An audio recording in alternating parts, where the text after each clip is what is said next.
전립선염은 최근 비뇨의학과 방문 환자의 15에서 20%를 차지할 정도로 빈번히 나타나고 있는데요. 최근 갑작스런 하복부 통증과 배뇨 증상으로 불편을 겪고 있다는 30대 남성. 일상을 괴롭히는 증상 때문에 비뇨의학과를 찾았습니다. 밤마다 소변을 너무 자주 보고 계속 깨더라고요. 그리고 소변을 보더라도 좀 남은 느낌이 있고 통증이라든지 그리고 좀 불편함이 느껴져가지고 방문하게 됐습니다. 부쩍 잦아진 소변 횟수와 소변을 봐도 시원하지 않은 느낌 등 배뇨 시 불편했다는 환자. 요즘 소변 보는데 계속 좀 찌릿찌릿한 느낌도 있고 밤마다 소변을 보러 자주 가게 되더라고요. 그래가지고 좀 스트레스도 많이 받고 잠도 못 자 그래가지고 전립선염 가능성도 있고요. 대표적인 증상은 이제 회음부 쪽이 불편한 건데 우리 음낭이랑 항문 사이 쪽 이런 쪽이 좀 불편하거나 통증이 있거나 하지는 않으세요? 약간 심할 때도 있고 없을 때도 있고 오는 타이밍이 계속 좀 잦아지는 듯한 느낌이 들고 있어요. 남에게 말 못할 하복부 통증과 불편한 배뇨 증상에 시달리며 힘들었던 환자. 전립선염이 의심되는데요. 급성 전립선염의 경우 갑작스러운 고열과 오한, 몸살 증상, 하복부의 통증, 회음부의 통증, 배뇨통 및 배뇨곤란과 같은 증상을 보여 임상 증상으로 진단이 가능합니다.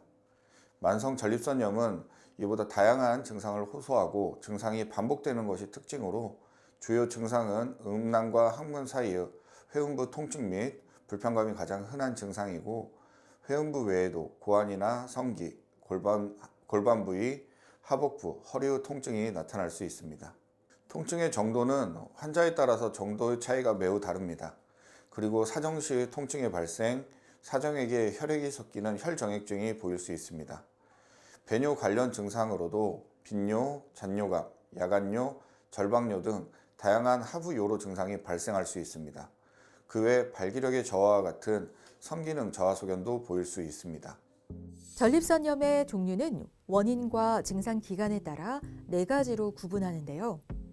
원인이 세균성인 경우를 세균성 전립선염, 세균이 발견되지 않은 경우를 비세균성 전립선염이라 하고 이 경우 만성적인 골반통을 호소해 골반통증 증후군이라고도 부릅니다. 또한 갑작스럽게 고열과 오한, 회음부 통증, 전신 증상 등 심한 증상이 생긴 경우를 급성 전립선염이라 하고 급성기 이후 3개월 이상 빈뇨, 야간뇨, 배뇨곤란 등의 다양한 증상이 지속되는 경우를 만성 전립선염이라 합니다. 요도의 불쾌감이나 압박감이 느껴지고 특별히 아픈 곳은 없지만 피로감이 쌓이고 평소보다 화장실 가는 횟수가 잦고 소변을 봐도 시원하지 않고 소변색이 탁하고 혈뇨가 비친다거나 밤에 소변을 보기 위해 잠에서 깨고 허리 통증 등 증상이 생겼다면 전립선염을 의심해 볼 수 있는데요. 원인에 따라 다양한 증상을 호소하는 만큼 정확한 원인을 감별하고 진단하는 것이 무엇보다 중요합니다. 먼저 가장 기본적인 검사인 소변 검사로 소변 내에 염증, 출혈, 세균이 있는지 확인하게 되고요. 세균이 있다면 염색체 증폭 반응을 이용한 PCR 검사 등을 통해 전립선염의 원인이 되는 세균의 종류를 확인하게 됩니다. 전립선염의 진단은 일단 임상적 증상에 기반을 두는 경우가 많고 소변, 전립선액을 통한 염증세포 확인이 가장 기본적인 진단 방법입니다. 소변, 전립선액을 통한 염증세포의 확인 후 PCR 또는 배양검사를 통한 세균의 확인이 치료에 도움이 되는 경우가 많습니다. 그 외 초음파 검사나 배뇨기능 등을 평가할 수 있는 요속검사 등이 환자의 증상 개선을 위해 고려됩니다. 간혹 소변검사나 전립선액 검사에서 염증세포가 확인되지 않고 PCR 검사, 배양검사에서도 세균이 확인되지 않는 비세균성 만성 전립선염 환자가 있는데 그런 경우 환자분들이 증상이 더 심한 경우도 있고 이런 때는 대증적인 치료를 하는 게 유일한 방법일 수 있습니다. 배양된 소변을 고배율 시야 현미경으로 관찰하는 검사. 현미경을 통해 육안으로 염증 세포를 확인할 수 있는데요. 이렇게 동글동글하게 보이는 것들 이런 게 정상적이면 하나도 안 보여야 되는데 약간씩은 이거는 전립선염으로 보는 게 맞을 것 같고요. 비세균성일지 세균성일지 이제 그 세균 유무 확인하는 검사 나가보고 일단 염증은 있기 때문에 이거에 대해서 약물 치료 시작하시는 게 좋을 것 같아요.